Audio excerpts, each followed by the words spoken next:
السلام علیکم، وعلیکم السلام. کیا حال ہے؟ ٹھیک. کیا نام ہے آپ کا؟ محمد فیضان. اور آپ کا؟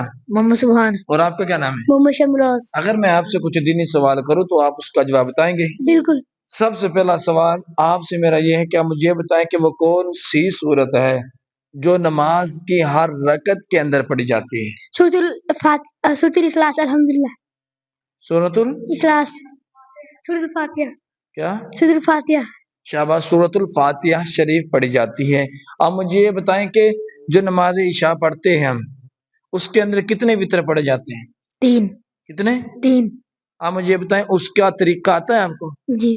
آپ مجھے یہ بتائیں کہ نماز وتر جو ہم پڑھتے ہیں اس کے اندر کون سی دعا پڑھتے ہیں؟ دعا قنوت. اگر ہم دعا قنوت پڑھتے ہیں وہ کون سی رکعت کے اندر پڑھتے ہیں؟ دوسری کے اندر، تیسری کے اندر؟ تیسری کے اندر. ہاں جی، تیسری کے اندر. تیسری کے اندر. شاباش. آپ مجھے یہ بتائیں جب ہم تیسری رکعت کے اندر وتروں کی تیسری رکعت میں کھڑے ہوتے ہیں اس کے اندر کیا پڑھنا ہوتا ہے؟ سورۃ الفاتحہ.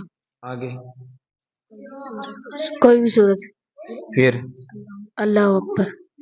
پھر کیا پڑھنا ہے؟ دعا قنوت. دعا قنوت پڑھنی ہے. اس نے بتایا کچھ آپ کو، ٹھیک ہے نا؟ چلو ماشاءاللہ، بہتر بتایا، جزاک اللہ.